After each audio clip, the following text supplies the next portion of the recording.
السلام علیکم ورحمۃ اللہ وبرکاتہ۔ الحمدللہ رب العالمین، والصلاة والسلام علی سید الاولین والآخرین، نبی الانبیاء والمرسلین، وعلی آلہ واصحابہ ومن تبعہم بإحسان الی یوم الدین، اما بعد۔ فاعوذ باللہ من الشیطان الرجیم، بسم اللہ الرحمن الرحیم۔ ذلك نتلوه عليك من الآيات والذكر الحكيم۔ وقال تعالى: إن هذا لهو القصص الحق وما من إله إلا الله، صدق الله العظيم، وصدق رسوله النبي الأمين الكريم، ونحن على ذلك لمن الشاهدين والشاكرين۔ الحديث عن رسول الله صلى الله عليه وسلم: حسين مني وأنا من الحسين، أو كما قال عليه الصلاة والسلام۔ شاہ است حسین، بادشاہ است حسین، دین است حسین، دین پناہ است حسین، سردار نداد در دست یزید، حقا کی بنائے لا الہ است حسین۔ بلا تمہید وقت ہوتا جا رہا ہے، میں موضوع پہ آتا ہوں۔ ابھی جس آیت کریمہ کا میں نے شرح تلاوت حاصل کیا ہے، اس میں اللہ جل شانہ اپنے محبوب سے فرماتے ہیں: ذَلِكَ نَتْلُوهُ عَلَيْكَ مِنَ الْآيَاتِ وَالذِّكْرِ الْحَكِيمِ۔ اے میرے محبوب، اللہ فرما رہے ہیں، اے میرے محبوب، ہم جو یہ پڑھ کر سناتے ہیں آیات اور ذکر حکیم، حکمت والا ذکر۔ یہاں آیات سے ایک معنی اس کا دلیل بھی ہوتا ہے۔ دلیل، آیت دلیل کو بھی کہتے ہیں، نشانی کو بھی کہتے ہیں۔ حضور صلی اللہ علیہ وسلم ہر سال جبرائیل امین کو رمضان کے مہینے میں قرآن شریف سنایا کرتے تھے۔ آپ کے وصال سے پہلے والے رمضان میں آقا کریم نے 2 بار پڑھ کر سنایا۔ آپ کو اشارہ دیا گیا تھا کہ اب آپ دنیا سے رخصت ہونے والے ہیں۔ حضور نے جبرائیل کو سنایا، جبرائیل نے حضور کو بھی سنایا، جبرائیل نے حضور کو بھی قرآن کریم سنایا، اور اللہ نے حکم دیا: اے میرے محبوب، آپ قرآن کریم کو ابی ابن کعب سے سنیں۔ حضور نے حضرت ابی ابن کعب کو بلا کر فرمایا: اے ابی ابن کعب، اللہ نے مجھے حکم دیا ہے کہ میں تم کو قرآن پڑھ کر سناؤں۔ ابی ابن کعب رضی اللہ تعالیٰ عنہ خوشی کے مارے رونے لگے اور پوچھنے لگے: یا رسول اللہ، کیا اللہ نے میرا نام لے کر آپ سے فرمایا ہے؟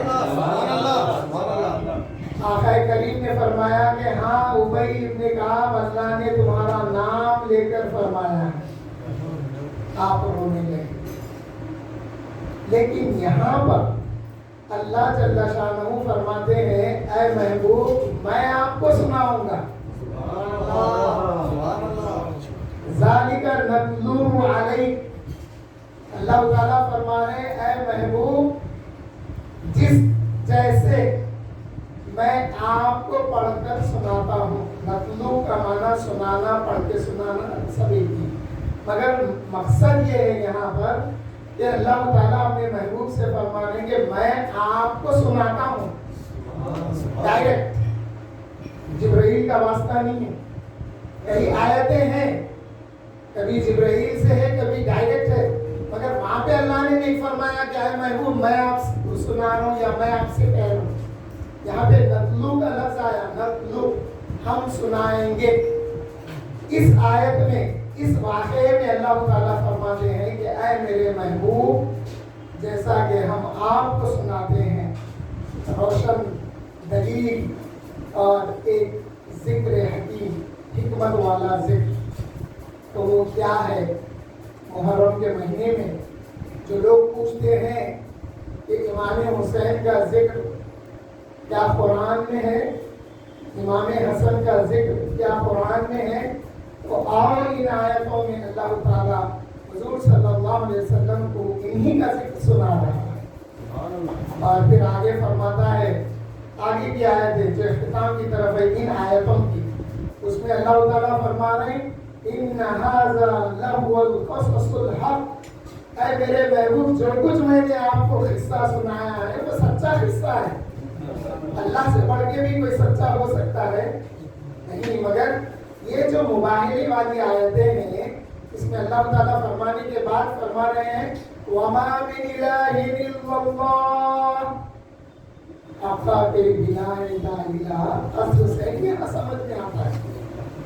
اللہ تعالیٰ یہ سب سنا کے پوچھ رہے ہیں اے میرے محبوب ان لوگوں سے پوچھو کیا اللہ کے سوا بھی کوئی معبود ہے؟ نہیں۔ پھر امام حسین کی شہادت میں آقا کے بنا لا الہ اصل سے ثابت کر کے بتایا ہے۔ حاضرین محترم، اللہ تعالیٰ فرماتے ہیں ان مثل عیسی عند اللہ کمثل آدم خلقه من تراب ثم قال له كن فيكون۔ یہ آل عمران کی آیتیں ہیں 61 سے۔ ہوا کیا تھا جب حضور صلی اللہ علیہ وسلم مدینہ منورہ میں تشریف لائے اور دین پھیلتا گیا، یہاں تک کہ دین پھیلتا ہوا جب نجران تک پہنچا۔ نجران کے نصارہ ان کا عقیدہ یہ تھا کہ عیسیٰ ابن اللہ ہے، عیسیٰ اللہ کے بیٹے ہیں، اور عزیر علیہ السلام کو بھی عزیر ابن اللہ کہنے لگے، عزیر بھی اللہ کے بیٹے ہیں۔ بولے کیوں؟ وہاں پہ بات یہ تھی جو کتاب حضرت موسیٰ علیہ السلام کے لیے نازل کی گئی تھی اس کے ساتھ بے ادبی اور بدتمیزی وہ قوم کرنے کی وجہ سے اللہ نے اس کتاب کو محفوظ کر دیا تھا۔ اب قوم میں وہ کتاب باقی نہیں تھی، تو حضرت عزیر علیہ السلام نے اس کتاب کو ڈکٹیٹ کروایا، آپ نے لکھوایا وہ کتاب کو۔ تو ہوا یہ کہ وہ کتاب کے بعد میں برآمد ہوئی، تو اب یہ قوم کے دل میں شک پیدا ہوا کہ یہ سچی ہے یا یہ سچی ہے۔ جو گم ہو گئی تھی اس کو تو یہ پہچانتے تھے، مگر عزیر علیہ السلام نے جو ڈکٹیٹ کروایا، جس کا املا کروایا، آپ پڑھتے جاتے تھے، قوم لکھتی جاتی تھی۔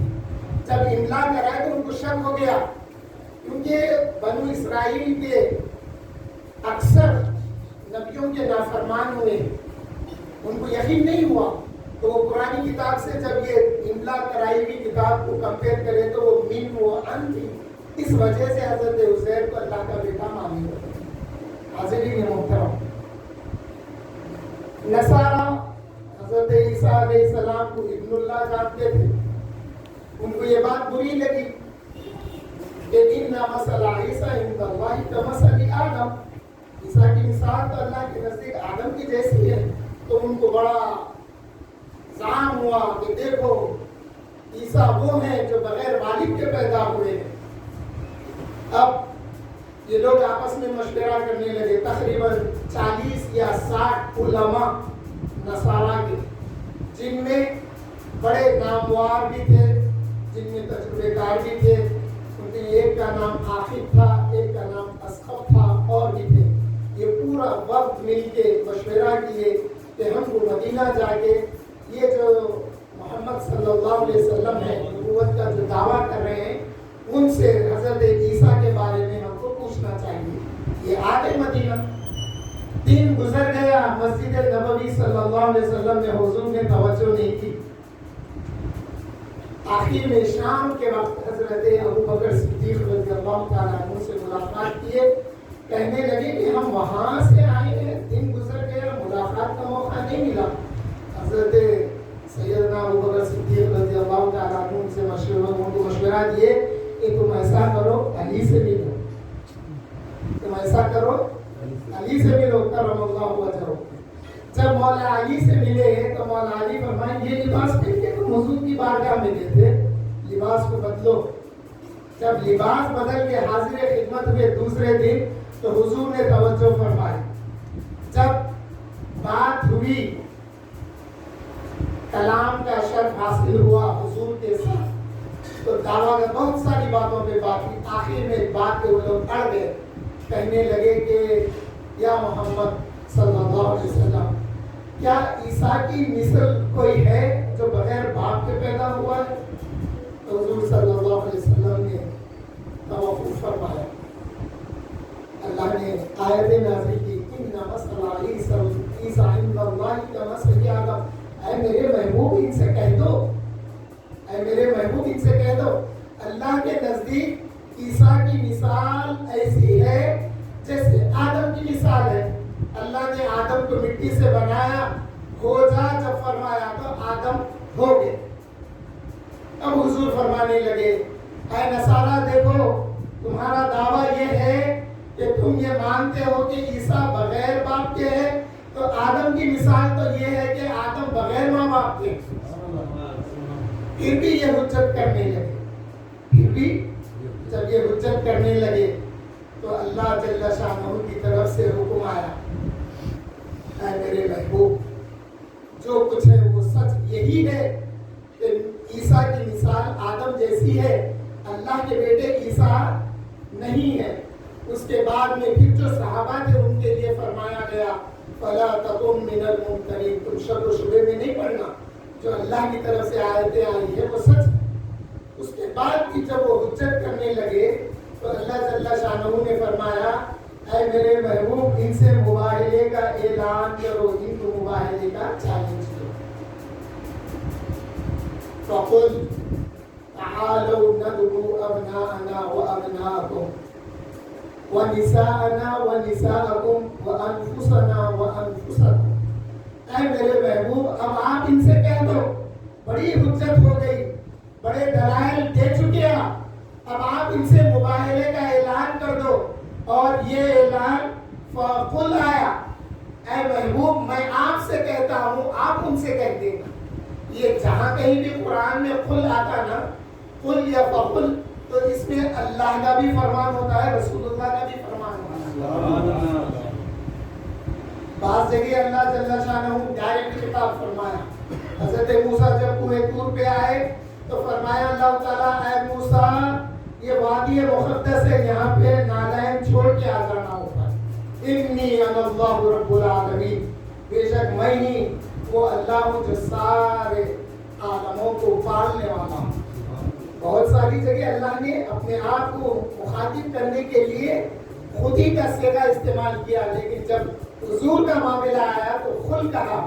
یہ خل میں اللہ کا بھی فرمانا ہے، رسول اللہ کا بھی فرمانا ہے۔ پھر حضور نے ان کو مباہلے کا چیلنج کیا کہ آؤ مباہلہ کرتے ہیں، کہ تم اپنے آپ کو لاؤ میں اپنے آپ کو لاتا ہوں، تم تمہاری عورتوں کو لاؤ میں اپنی عورتوں کو لاتا ہوں، تم اپنے بچوں کو لاؤ میں اپنے بچوں کو لاتا ہوں۔ ثم نبتہل، پھر ہم مباہلہ کرتے۔ مباہلہ ہوتا ہے سچ اور جھوٹ کے درمیان میں فرق پیدا کرنے کے لیے مباہلہ ہوتا تھا، یعنی سچا کون ہے اور جھوٹا کون ہے۔ یہ بات اللہ کی بارگاہ میں عرض کی جاتی تھی، جس کا نتیجہ اچھا نکلتا تھا وہ حق پہ ہوتا تھا، یا جو حق ہوتا تھا اس کی تائید حاصل ہوتی۔ پھر یہ گھبرا بھی گئے کہ نبی سے مباہلہ، نبی سے چیلنج کیسا کرے۔ عرض کرنے لگے یا محمد صلی اللہ علیہ وسلم ہمیں ایک دن کا وقت دیجیے، ہم سوچ کے آتے ہیں۔ جب یہ واپس ہوئے تو ان میں جو علماء تھے، علماء میں بھی جو اساتذہ ہوتے تھے ان میں عاقب اور اسقف یہ تھے۔ جب ان سے مشورہ کیا گیا تو اسقف کہنے لگے کہ دیکھو یہ نبی مرسل ہے، یہ نبی آخر الزمان ہے، یہ نبی محمد صلی اللہ علیہ وسلم ہے، یاد رکھو جب کبھی کوئی نبی کسی قوم کے خلاف بد دعا کی ہے وہ قوم ہلاک ہو گئی ہے، تم ایسی ہمت نہ کرنا۔ جب دوسرے دن یہ پھر بارگاہ رسالت میں آئے تو اب تھوڑا سا منظر کو غور کریے۔ جب یہ باتیں مسجد نبوی میں ہوئی تو کیا وہ نصارہ اور حضور صلی اللہ علیہ وسلم کے درمیان میں تھی ہوگی یہ باتیں؟ نہیں، یہ باتیں تو سارے مدینے میں مشہور ہو گئی تھی کہ نجران سے نصارہ آئے ہیں اور حضور سے حجت کرنے پر حضور نے ان کو مباہلے کا چیلنج دے دیا۔ اب دوسرا دن دیکھنا ہے، لوگ جمع ہو گئے تھے۔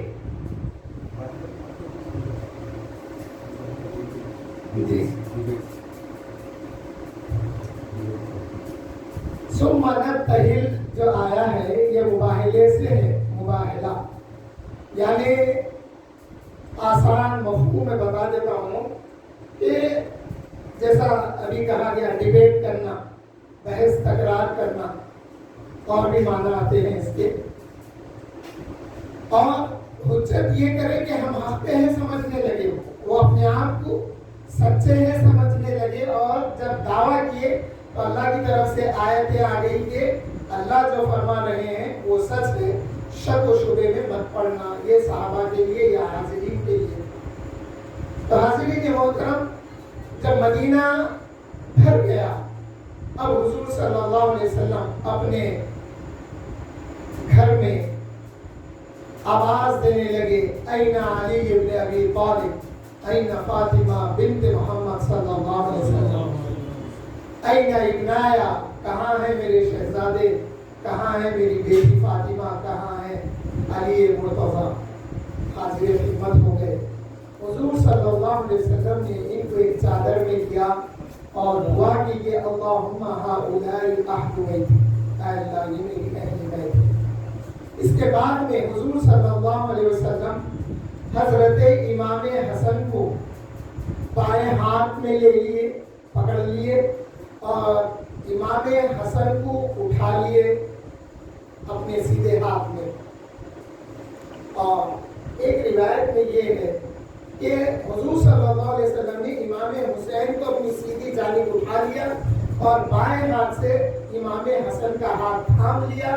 اس کے بعد میں پھر فرمائے کہ اے فاطمہ تو میرا دامن تھام لینا، اور پھر مولا علی سے فرمائے اے علی مرتضیٰ تم فاطمہ کا دامن تھامنا۔ یہ پنج تن پاک اپنے گھر سے نکلتے ہیں، کاشان نبوت سے جب باہر نکلتے ہیں اور اس میدان کی طرف آتے ہیں تو ہوتا کیا ہے کہ امام محمد باقر علیہ السلام، اہل بیت کے امام، وہ فرماتے ہیں کہ مباہلے میں صرف آل علی نہیں تھے بلکہ آل علی کے ساتھ آل ابو بکر بھی تھے، آل عمر بھی تھے۔ اب اس بات کو سمجھانے کے لیے شیعہ رافضی مباہلے کی جب بات کرتے ہیں تو آل علی کرم اللہ وجہہ کی بات کرتے ہیں۔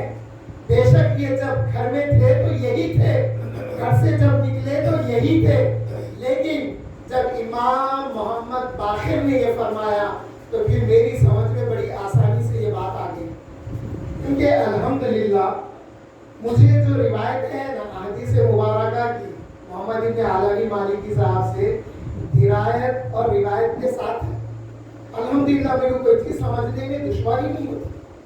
اب میں آپ کو سمجھاتا ہوں، آپ کی بھی سمجھ میں آئے گی، آسان ہے سمجھنا۔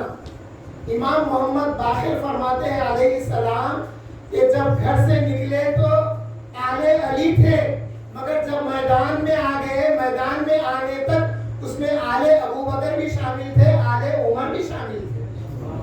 اب اس کو سمجھنا کیسے؟ ایک جلوس نکلا میلاد النبی کا، کشن باغ چورستے سے نکل کے بہادر پورے تک پہنچا۔ کشن باغ چورستے والے دیکھیں گے کشن باغ کے لوگ جلوس میں شامل ہیں، تھوڑا آگے بڑھے، چراغ علی نگر کے لوگ دیکھیں کہ ہمارے بچے بھی شامل ہو گئے، اور تھوڑا آگے بڑھے، وہاں کے بھی شامل ہو گئے۔ جب بہادر پورے تک جلوس پہنچا تو دیکھنے والے بولے ارے وہ جلوس میں کشن باغ کے بھی تھے، چراغ علی نگر کے بھی تھے، وہ آگے کے بھی تھے، وہ آگے کے بھی تھے۔ جب پہنچ گئے تو ادھر یہ 40 یا 60 افراد نصارہ کے بھی کھڑے ہوئے تھے. اسلم دیکھ کے کہنے لگا اپنی قوم سے اے لوگوں باز آ جاؤ, یہ نبی محمد صلی اللہ علیہ وسلم سے مباہلے کی مت سوچو, کیونکہ میں ان کے ساتھ وہ روشن چہرے دیکھ رہا ہوں. اگر یہ نبی تم پر لعنت بھیجے اور وہ اگر آمین کہہ دے تو کوئی بات کی تاخیر نہ ہوگی کہ اللہ کا عذاب تم پہ نازل ہو جائے. پھر انہوں نے کہا کہ اب ہم کریں تو کیا کریں؟ تو پھر اس نے مشورہ دیا کہ تم ان کے ساتھ صلح کریں. پھر صلح ہو گئی. یہاں پر آقا کریم صلی اللہ علیہ وسلم نے فرمایا اپنے ساتھ والوں سے اور ان لوگوں کو بتایا کہ دیکھو میں دیکھ رہا تھا تمہارے لیے عذاب آسمان سے قریب نازل ہو چکا تھا. فرشتے اس عذاب کو لے کر منتظر تھے. اگر میں بد دعا کرتا اور میری اہل بیت میرے ساتھ والے آمین کہتے تو عذاب تم پر نازل ہوتا, تم گھروں کو سلامتی کے ساتھ نہ جاتے. تو یہ وہ چہرے تھے, روشن چہرے, جن کے آمین کہنے سے اللہ عذاب نازل کر سکتا تھا. تو پھر کربلا میں آپ کے میرے امام نے صبر کا جو مظاہرہ کیا, وہ وعدہ تھا جو نبی کریم صلی اللہ علیہ وسلم سے کیا تھا, اور وہ بات جو اللہ جل شانہ نے اپنے حبیب کو بتایا تھا کہ اے میرے محبوب آپ کا یہ نواسہ شہید کر دیا جائے گا. ایک موقع ایسا تھا حضور صلی اللہ علیہ وسلم کی سیدھی جانب حضور صلی اللہ علیہ وسلم کے صاحبزادے حضرت ابراہیم جو حضرت ماریہ قبطیہ کے شہزادے تھے, حضرت ابراہیم موجود ہیں اور ایک طرف امام حسین موجود ہے. جبرائیل امین دیکھتے ہیں کہ حضور صلی اللہ علیہ وسلم امام حسین کے ساتھ اظہار محبت کر رہے ہیں, کبھی گال پہ بوسہ دے رہے ہیں, کبھی ماتھے پہ بوسہ دے رہے ہیں اور دیکھ کے خوش ہو رہے ہیں. جبرائیل امین عرض گزار ہوئے یا رسول اللہ آپ یہ اپنے نواسے سے بڑی محبت رکھتے ہیں؟ آقا کریم نے فرمایا ہاں کیوں نہ کروں, یہ میرا شہزادہ میری بیٹی کا بیٹا. جبرائیل نے بتایا کہ اے یا رسول اللہ صلی اللہ علیہ وسلم اللہ کا منشا تو یہ ہے کہ یہ دونوں میں سے کسی ایک کو اختیار کرنا ہوگا اور دوسرے کا فدیہ کر دینا ہوگا. آقا کریم صلی اللہ علیہ وسلم اپنے شہزادے کی طرف دیکھتے ہیں اور پھر امام حسین کی طرف دیکھتے ہیں. پھر جبرائیل سے بتاتے ہیں اے جبرائیل اللہ کا منشا اگر یہ ہے کہ دونوں میں سے کسی ایک کا فدیہ کرنا ہے تو اے جبرائیل میرے بیٹے ابراہیم کو لے جاؤ, کیونکہ جب یہ جائے گا تو روؤں گا میں, اور اگر حسین لے جاؤ گے تو میری بیٹی فاطمہ بھی روئے گی اور میں بھی روؤں گا. یہ وہ موقع تھا جہاں پر حضور صلی اللہ علیہ وسلم نے اپنے شہزادے کا فدیہ امام حسین سے کر دیا تھا. پھر اللہ تعالیٰ نے حضرت ابراہیم علیہ السلام کے لیے فرمایا تھا وَفَدَيْنَاهُ بِذِبْحٍ عَظِيمٍ, اے ابراہیم ہم نے تمہارے شہزادے اسماعیل کو ایک فدیہ عظیم سے ہم نے اس کا فدیہ کر دیا ہے. حضرت اسماعیل کا فدیہ آخر میں معلوم ہوا کہ وہ جو دمبا جنت سے آیا تھا وہ دمبا نہیں تھا, کیونکہ وَفَدَيْنَاهُ بِذِبْحٍ عَظِيمٍ, تو عظیم جو ہوئے وہ حضرت اسماعیل علیہ السلام ہوئے. وہ جنت کا دمبا عظیم نہیں ہو سکتا حضرت اسماعیل علیہ السلام کے مقابل میں. حاضرین محترم, پھر آقا کریم صلی اللہ علیہ وسلم رونہال ہو جاتے ہیں, آپ رونے لگتے ہیں, آپ کی آنکھ سے آنسو جاری ہو جاتے ہیں. اور یہ حضرت ام سلمہ رضی اللہ تعالیٰ عنہا کا مکان تھا جہاں پر آقا کریم صلی اللہ علیہ وسلم اپنے حجرے میں جب رو رہے تھے تو حضرت ام سلمہ داخل ہو کر عرض گزار ہوتی ہے یا رسول اللہ صلی اللہ علیہ وسلم آپ کو کس بات نے رلا دیا ہے آقا؟ آقا کریم صلی اللہ علیہ وسلم نے بتایا اے ام سلمہ میرے پاس ابھی جبرائیل آئے تھے اور وہ یہ خبر دے گئے ہیں کہ میری امت میرے شہزادے حسین کو کرب و بلا کے مقام پر شہید کر دے۔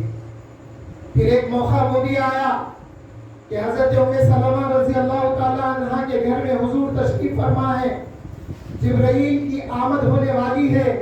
آقا کریم نے فرمایا اے ام سلمہ آج میرے اس حجرے کے دروازے کی حفاظت کرنا، کسی کو داخل ہونے نہیں دینا۔ کچھ دیر ہوئی تھی کہ حسین کھیلتے ہوئے گھر میں داخل ہو گئے، اور جب حجرے کی طرف جانے لگے تو ام المومنین حضرت ام سلمہ رضی اللہ تعالیٰ عنہ ان کو پکڑنے کی کوشش کی۔ حاضرین محترم، جب ہم اس واقعے کو تفصیل سے سنتے ہیں تو ہمیں بھی احساس ہوتا ہے محبتوں کا۔ ہم بھی کبھی اپنے بچے کو پکڑنے کے لیے جب دوڑتے ہیں، دو ہاتھوں کو پھیلا کر جب ہاتھوں کو قریب کرتے ہیں تو دیکھتے ہیں کہ بچہ ہمارے ہاتھوں میں سے نکل جاتا ہے۔ اگر یہ بات ذہن میں رہی تو پھر کبھی ہماری زندگیوں میں وہ وقت بھی آیا کہ ہمارا بچہ یا ہماری بچی کو یا ناتا نواسی پوتا پوتی جو بھی ہے ہم پکڑنا چاہیں اور وہ ہاتھوں سے نکل گئے تو پھر ہمیں یاد آتا ہے کہ حضور صلی اللہ علیہ وسلم کی ایک سنت ایسی بھی ہے کہ آقا حسین کو ام سلمہ رضی اللہ تعالیٰ عنہ حسین کو پکڑنا چاہے تھے، لیکن حسین ان کے ہاتھوں سے نکل گئے تھے اور حضور صلی اللہ علیہ وسلم کے پاس وہ داخل ہو گئے، اور پھر حضور کے زانوے پر بیٹھ گئے، حضور پیار کرنے لگے۔ جبرائیل عرض گزار ہوئے، پھر جبرائیل نے خبر دی، پھر بتایا کہ یا رسول اللہ میں وہ کرب و بلا کی مٹی آپ کے پاس حاضر کرتا ہوں۔ جبرائیل امین جب مٹی حاضر کی اور حضور کے دست مبارک میں وہ مٹی آئی تو حضور اس مٹی کو اپنے ہاتھ میں برداشت نہیں کر پائے۔ آخر کبھی اس مٹی کو اس ہاتھ میں لیتے اور اس ہاتھ میں سے اس ہاتھ میں لیتے اور سونگ کے کہتے ای کرب و بلا، جیسا ہم کسی گندی چیز کو چھی کہتے نا، عربی میں ای کہتے ہیں، پھر آقا فرمائے کرب و بلا، اس میں سے تو مصیبتوں اور پریشانیوں کی بو آ رہی ہے اس مٹی سے۔ آقا کریم صلی اللہ علیہ وسلم اس مٹی کو ام سلمہ رضی اللہ تعالیٰ عنہ ام المومنین کو عطا کر کے فرماتے ہیں اے ام سلمہ جس وقت یہ مٹی خون آلود ہو جائے گی یقین کر لینا کہ میرا شہزادہ کربلا میں شہید کر دیا گیا۔ حاضرین محترم، حضور صلی اللہ علیہ وسلم کے غیب کی خبر دینے والے میرے آقا نے وہی ام المومنین ام سلمہ رضی اللہ تعالیٰ عنہ کو دیا جو 61 ہجری تک باحیات تھے۔ 60 ہجری سے پہلے باقی تمام ام المومنین کا وصال ہو چکا تھا۔ پھر اس میں حکمت کیا سمجھ میں آتی ہے؟ اس کو یوں آسانی سے سمجھنے کا نہیں ہے، اس میں دو باتیں سمجھ میں آتی ہے۔ آقا نے ان کو وہ مٹی کربلا کی عطا کر کے ان کی حیات کو بڑھا دیا تاکہ حسین جس جگہ شہید ہونے والے ہیں اس مٹی کی حفاظت کرنے والی یہی ام المومنین تھی جن کے لیے آقا نے ان کے عرص حیات کو بڑھا دیا۔ اور پھر اس کا دوسرا پہلو وہ ہے کہ ام المومنین نے اس وقت آقا کی کہی ہوئی بات کو مدینے والوں کو سنایا کہ حضور نے جب یہ مٹی مجھے عطا کی تھی تو آقا نے فرمایا تھا کہ جب مٹی خون آلود ہوگی تو حسین کربلا میں شہید کر دیے جائیں گے۔ یہ واقعہ اسی دن کا ہے، ظہر کے وقت کا ہے۔ ام المومنین حضرت ام سلمہ رضی اللہ تعالیٰ عنہ مدینہ منورہ میں گرما کا موسم ہے، خیلولہ فرما رہی تھی۔ خواب میں کیا دیکھتی ہے؟ آقا تشریف لائے، آقا کا حال دیکھ کر عرض گزار ہوئے یا رسول اللہ صلی اللہ علیہ وسلم یہ حالت آپ کی کیا ہے؟ آقا نے فرمایا اے ام سلمہ میں ابھی کربلا سے آ رہا ہوں، حسین وہاں پر شہید کر دیے گئے، میں اہل بیت کی نعشوں کو اکٹھا کر رہا تھا۔ جب آپ نے یہ سنا تو بے چینی کی حالت میں جب نیند کھلی تو فوری آپ نے وہ مٹی کو دیکھا تو وہ مٹی خون آلود ہو چکی تھی، اور پھر آپ نے مدینے والوں کو بتایا کہ حسین ابن علی کرم اللہ وجہہ رضی اللہ عنہ اپنے اصحاب کے ساتھ شہید کر دیے گئے۔ حاضرین محترم، یہ جو شہادت کا واقعہ ہے امام حسین کا، اس کو جیسا میں پہلے بھی بتایا کہ اس کو سیاسی پس منظر میں مت دیکھیے، اس کا سیاسی پس منظر مت پڑھیے، مت سنیے۔ کیوں کہ امام حسین اگر کربلا میں آئے تو وہ کوئی بادشاہت کے لیے نہیں آئے۔ آپ جیسا آقا نے فرمایا تھا کہ میرے بعد خلافت راشدہ منہاج نبوت پہ جاری اور ساری رہے گا، اس میں بگاڑ پیدا کرنے والے کا نام یقال لہ یزید فرمائے، حضور فرمائے کہ اس کو یزید کہا جائے گا جو اس سسٹم کو خراب کرے گا۔ حاضرین محترم، ایک بات پھر میں آپ لوگوں کے گوشے گزار کرتا ہوں، اس کو یاد رکھیے۔ حضور صلی اللہ علیہ وسلم نے صرف یزید کا نام لیا، یزید کے والد حضرت امیر معاویہ رضی اللہ عنہ کا نام نہیں لیا۔ حالانکہ عرب کا قاعدہ ہے جب بچے کا نام لیا جاتا ہے تو اس کے والد کا نام، اس کے دادا کا نام بھی لیا جاتا ہے، اس کا نسب کا ذکر کیا جاتا ہے۔ اب اگر کوئی اس کی دلیل پوچھے، ہمارے پاس تو دلائل کے انبار ہیں، ہمارے پاس عین شے نہیں ہے، ہمارے پاس اقاویل نہیں ہے اور باطل تعویلات نہیں ہے۔ یہ اسٹیج اہل سنت والجماعت کا ہے، دلیل کے ساتھ بات ہوتی ہے۔ حضور صلی اللہ علیہ وسلم کی حیات مبارکہ کے آخری 3 دن باقی ہیں۔ یمن میں اسود العنسی نبوت کا دعویٰ کیا تو اس کو مارنے والے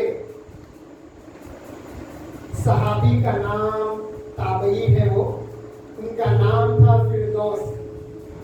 جیسے انہوں نے رات میں اس کو مارا، آقا کریم نے صبح مدینے میں اطلاع دی، الحمدللہ اسود العنسی کو فیروز الدیلمی نے مار دیا ہے۔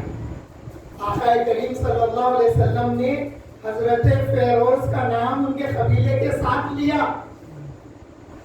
تو میں اس لیے بتاتا ہوں، جب کبھی بھی آقا کریم صلی اللہ علیہ وسلم کی عظمت کی دفاع کرو آپ، اس کی خبر آقا کو ہوتی ہے، اس کی اطلاع آقا کو ہوتی ہے، اور بعض اوقات وہ منظر بھی دکھایا جاتا ہے، کوئی تعجب کی بات نہیں۔ جتنے بھی عاشقان رسول کو سولی کی سزا دی گئی ہے نا، ان کی سیرت پڑھو آپ، آقا کریم صلی اللہ علیہ وسلم کا دیدار ہوا، بشارتیں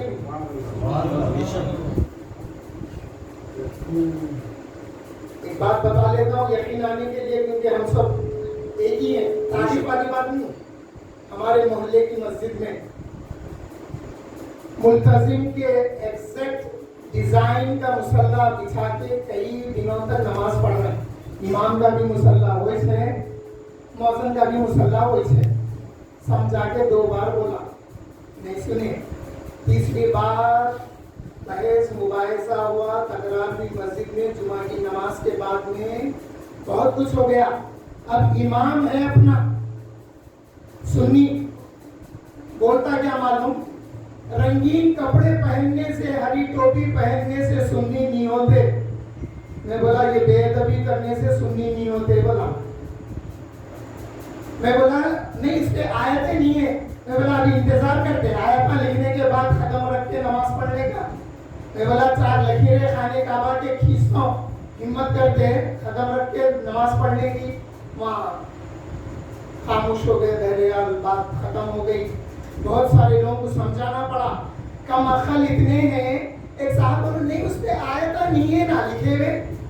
میں بولا انتظار کریں گے آیتیں لکھنے کے بعد۔ میں بولا یہ بے ادبی پھیلانے کے ذرائع۔ الحمدللہ اس دن رات میں خواب میں کیا دیکھتا ہوں، میرے پیر و مرشد کو میں لیے ہوئے چل رہا ہوں، اور پھر حیدرآباد کی ایک بزرگ شخصیت میرے سے مصافحہ کر کے میرے ماتھے پہ بوسہ دیے۔ صبح میں پریشان ہو گیا، میں بولا یہ کیا خواب دیکھا میں۔ تو پھر بعد میں وہ واقعہ یاد آیا شام کے ٹائم۔ میں بولا وہ جو بحث ہوئی تھی اس کا صلہ یہ ہے، عباس پاشا سے جو علم اور تفقہ ہم حاصل کیے وہ ہمارے ساتھ ہے الحمدللہ، ہم چھوڑے نہیں ہیں۔ حاضرین محترم، اپنے سے ہٹ کے، اپنے آپ کو ہٹا کے جب اللہ اس کے رسول کے لیے لڑتے ہیں نا تو پھر یہ چیزیں ملتی ہیں۔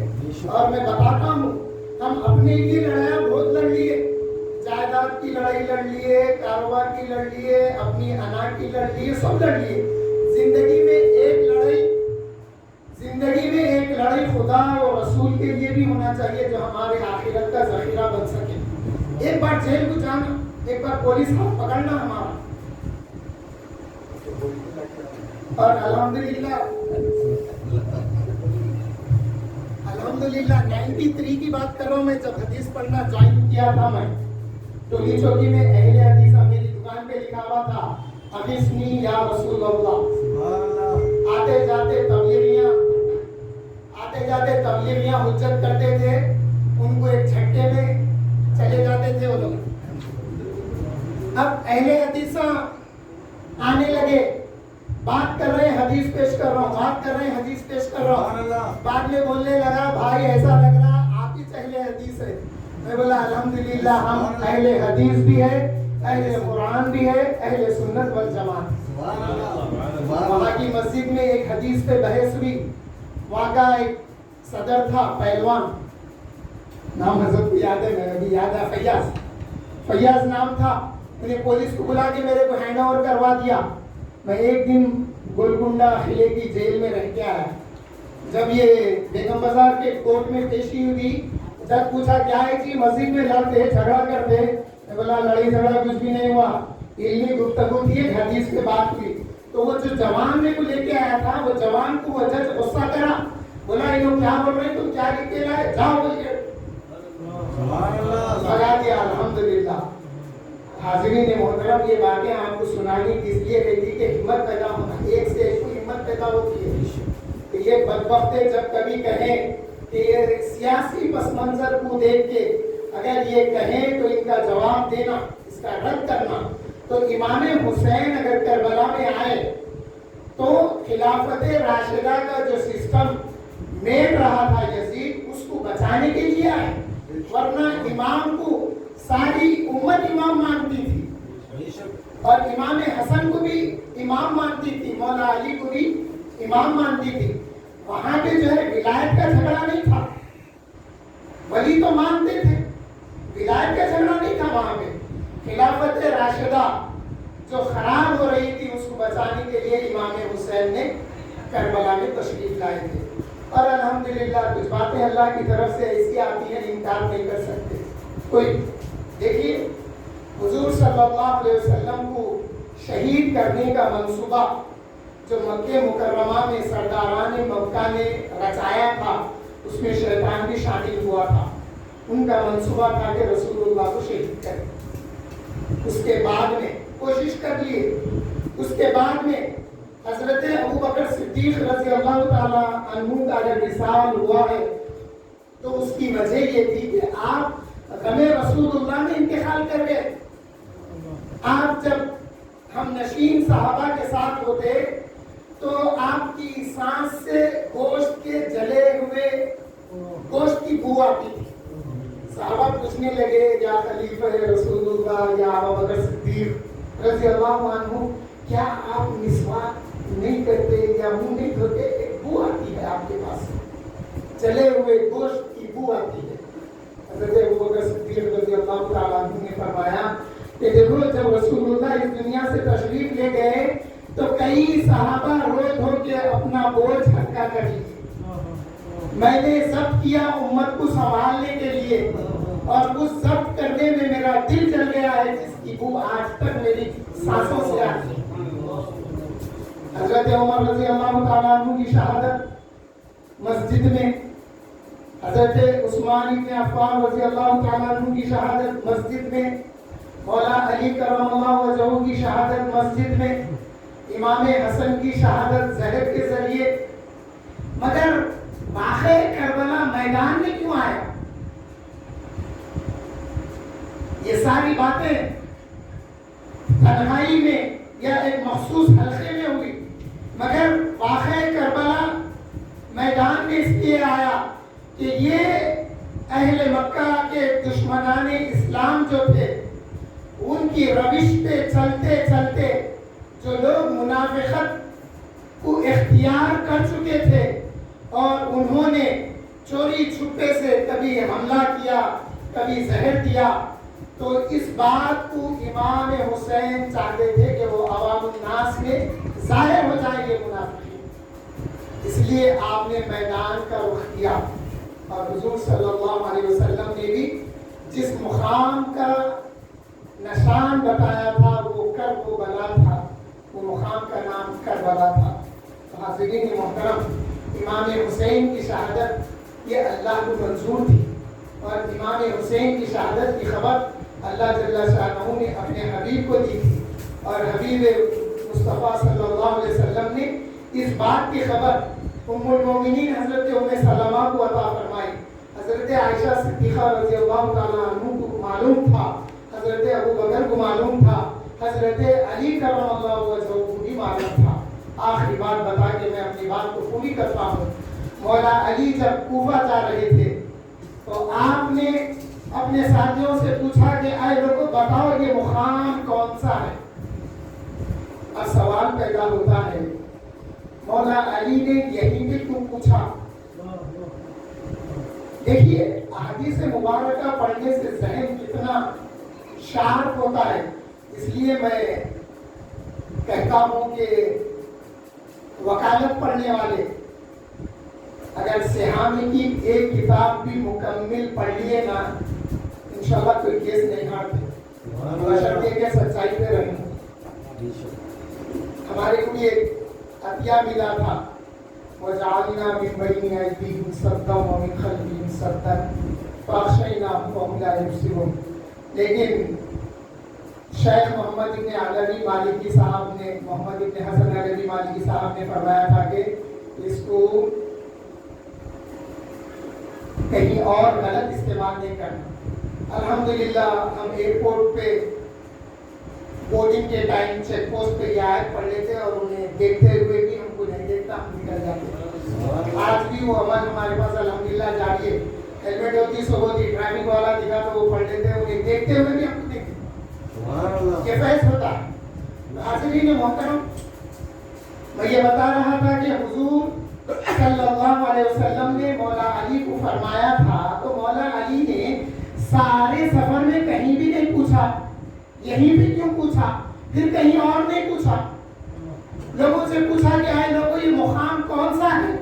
لوگوں نے بتایا یا مولانا یا خیر البریہ یا علی مرتضی رضی اللہ عنہ، یہ مقام کا نام کربلا ہے، کربلا۔